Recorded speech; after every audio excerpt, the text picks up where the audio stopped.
Ladies and gentlemen, this is Ellison Cruz, and welcome back to The Legend of Zelda Twilight Princess. In the last part, we picked up a fishing rod, a bottle, a slingshot, and a wooden sword, and we're gonna need it because Mallow and Tallow just happened to run off to confront a monkey that was mentally harassing them on our property, which means that they were under our jurisdiction at the time of disappearance, which means we have to go and get them before something bad happens, or we're going to be in some deep stuff. So let's go and go find them, because if they die, then we're probably going to be highly liable for sewage.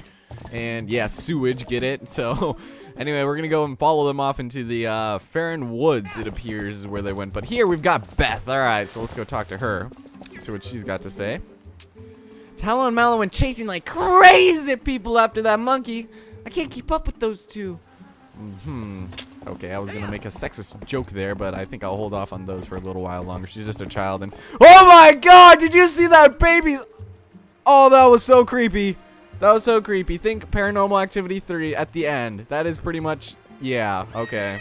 Let's go talk to you. And whoa, that is a nice, okay, what are you looking at, Mallow? They went that way. The rest is up to you, Ellison. By the way, could you explain to me the anatomy of a horse? So let's get out of here, shall we? So Mallow and Tallow is a reference to Malin and Talon from previous Ocarina of Time series, Ocarina of Time. You guys know what I mean there. I'm pretty sure that's the reference, but we're gonna head off over here and hopefully find them. Yeah, because we don't want to get sued. We don't want the people of Orden to hate us, because that would suck. And I love how Estrella's just trotting along, doesn't give a care in the world. So here, probably should mention, this is actually the first game where we can actually go horseback, or sword on the horseback, which is kind of cool. We don't really need it because opponent is more than more than capable of breaking the grass on her own. So it's kind of pointless, except for when we're fighting people. So there's that for you. It's cool. So let's jump over the fence. What? Come on, you couldn't. I was just barely at an angle. Okay. So yeah, this is gonna be a little interesting part. We get a bit more into the combat-orientated properties of this game, which is pretty cool, but it's still a little confusing on the Wii because I've been playing a bit of Skyward Sword, and I've been trying to play it in the native hand of, left-handedness, which a lot of people don't do. But anyway, we're over here, and here we see this cave. Very odd. But we are going to find a Deku Baba, which means that this is obviously a staple of the Zelda franchise, so let's kill him. Yeah, die. And they're very easy to kill. 2 hits. Very nice. So they'll usually drop these Deku nuts, and we'll be able to throw them against stuff and break them open for things. So that's pretty good. But before we head into there, there's a sign here. Let's see. Forest Temple Path. It's pitch dark ahead. Party's interested in going forward. Must first go this way. Okay. I don't know why. Koro is his name who sent that there. Hey, I must be Koro. Doesn't remind me of Christopher. Let's go talk to him. Whoa, an Oldonian. Hey, guy. Listen, I'm not sure you should be wandering around the woods without a lantern. Just because it's daylight doesn't mean it's safe. There are a ton of caves and dank spots around here that get pretty dark even in the middle of the day. That's a very, very weird looking thing on his... Here, go on, guy. Take this. And we got the lantern. Very nice. It's a must for lighting dark areas. God, lantern. So, got a light? Oh, I said I wasn't going to do that since... the Undergarden, but here we are again, still doing it. See, I sell lantern oil here. I drink your milkshake. I drank it up. It's a business tactic. Yeah, it's a very poorly done one, I'm at that. So, yes. Go on, guys. Try setting a fire under sleeping giants, see what happens. So we're going to go ahead and, whoops, don't want to do that. God, what are you doing? Okay, hold on. I got to readjust. I think it's because my mic is in the way of the sensor, so let's go ahead and equip some stuff. Let's go ahead and put this to the left. So equip that and just go ahead and press B, and right there we lit up his pot of soup. That's right. See, it's on fire, guy. Yeah, you keep using that lantern anytime you feel the need. If it runs out of oil, you come to see me to get it refilled. That reminds me of Afro Samurai, aka Samuel Jackson. So, you can scoop up his magic soup in there, but I wouldn't recommend it because more often than not, while it is a healing item, it's actually more likely to hurt you than heal you. So that might not be very good for certain situations in which certain death is imminent. So, I think you guys could probably hear my Wiimote but I think I'm gonna put like tape over the speakers because it's really annoying and it's very loud. So, what is this? You found a play wooden sword. It's Tallow. Oh, great. It looks like you probably went this way. Well, let's go follow the little twerp. mean, who drops their sword and just leaves it there? I guess we should probably just leave it. So anyway, let's go ahead and light this area up. You don't really have to. It's just kind of, I don't know, for the purpose of this Let's Play, we could probably do it. Here we've got keys, and they're fairly simple to kill. Just shoot them in the face with the slingshot and you'll be good. Oops, I keep forgetting you have to switch. There we go. That's kind of the annoying thing about that, is that we have to switch every so often. As you can tell, it's on my belt right now, so we don't really have to worry about having it done. So it still runs out of oil though when we're using it, because you can see our magic meter is the oil here in this case. So let's go ahead and re-equip that. I might end up forgetting to re-equip these every so often, so I apologize for that. Let's go over here, and we got a rat. Whoa. Die! Whoa, okay. Like we kind of went right through each other there. Sounds good. It doesn't really matter. We don't really need the, you know, this for very many things, but it's still a good idea to have it. So we're going to go ahead and break this cobweb open. And before we do that, we're probably, yeah, let's put out the lantern. Pretty much how you just put away every other weapon in this. You just press A when you have it equipped without using it, and you'll be good. So let's grab those. And you can actually slash those. And yeah, we got a blue ruby! So happy, you guys. All right, let's grab that, and we'll grab this. So you guys can probably hear that on my mic because it's kind of close. I'm holding it differently than I usually do when I play, because I have like a mic stand and it's like right in between. It sounds weird saying it's between my legs, but it's like 2 feet away from me and in that general vicinity, I guess. Here we go. Oh god. So we're gonna run really fast and kill that guy. That guy. Hey guy. There's a couple more keys in here. I think just the 2. Let's go ahead and like I said. Alright.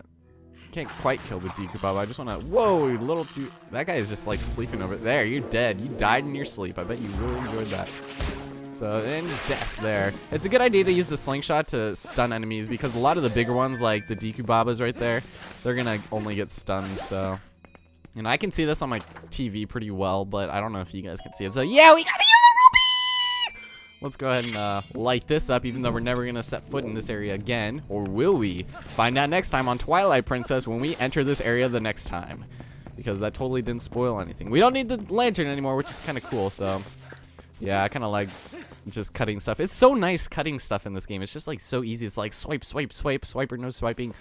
All right, so here we are in the Faron Woods, baby. All right, now this area always kind of seemed pretty cool. I don't know if I told you guys about this, but there's like my dad's boss, like a couple years ago, like a really long time ago when I was a kid.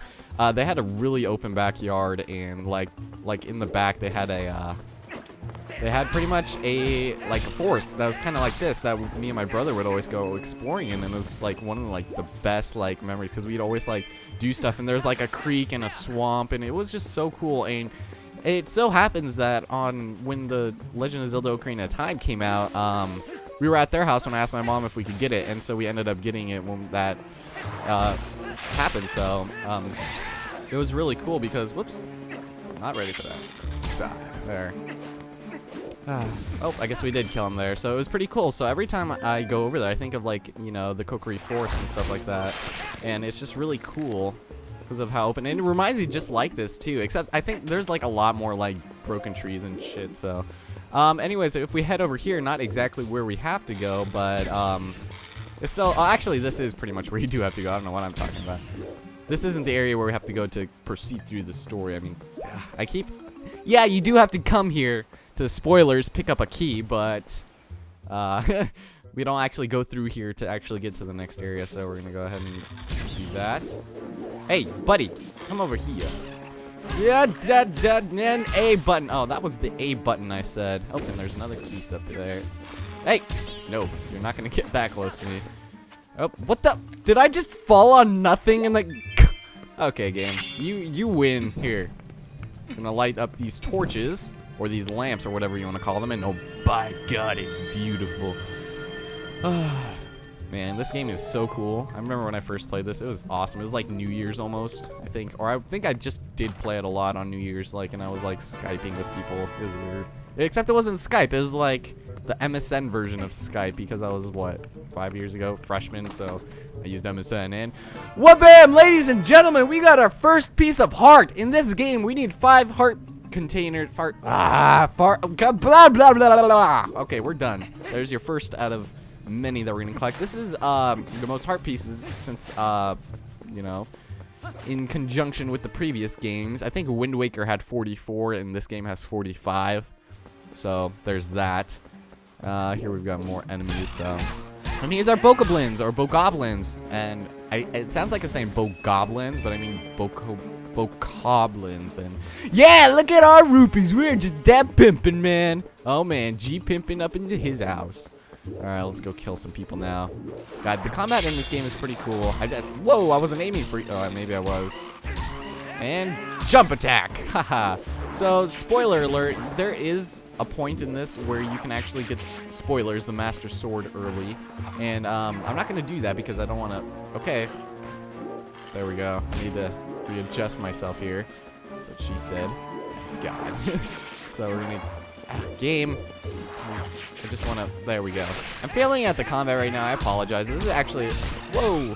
A second recording because the first one, actually my mic was way too low, so all you could pretty much hear was the noises from my Wiimote, and I'm doing you guys the common courtesy of replaying through the entire game. I even got the same amount of rupees as I had at the end of the last video, and got them back here, and I actually got to that point like 10 minutes faster.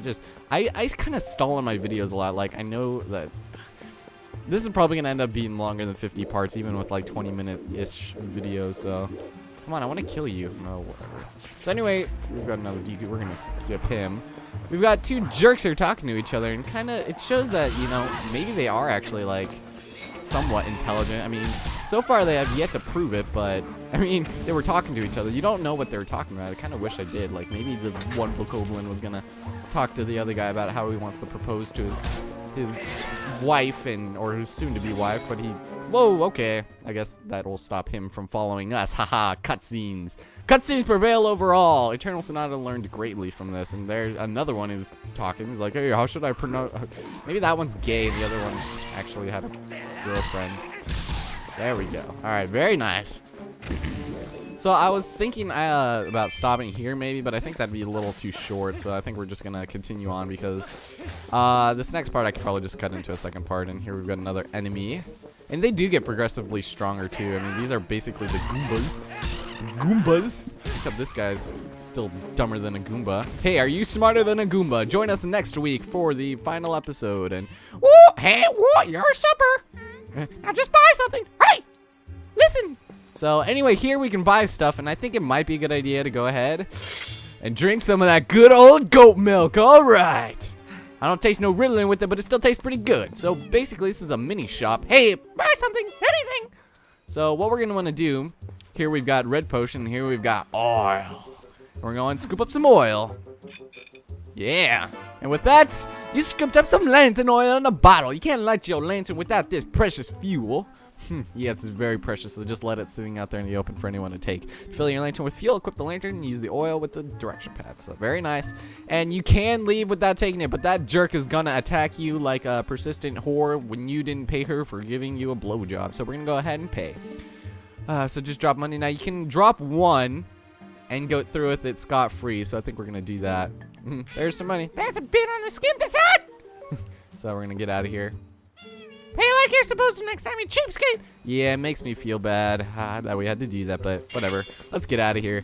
So, okay, let's cut. Now we can go up this thing right over here. And you don't have to because it's kind of pointless, but here... Love how Link falls. We've got a Deku Baba here! Whoa, whoa, whoa.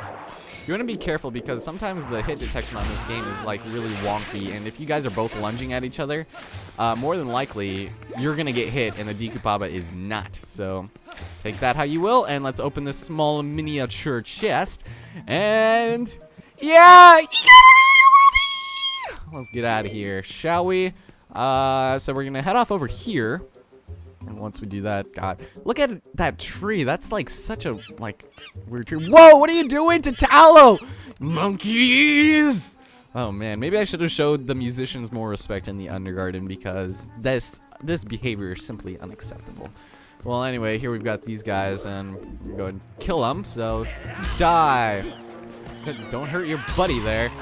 There we go. That, haha. So now that those guys are dead, hey, let's reap the rewards of our pillaging and death. And wait, I just want to get some of this first. I don't want to leave this place without looting it all the way. I mean, what kind of a swordsman would I be? Whoops, probably should have talked to him. Whoa, that is a kind of a suggestive Oh my God.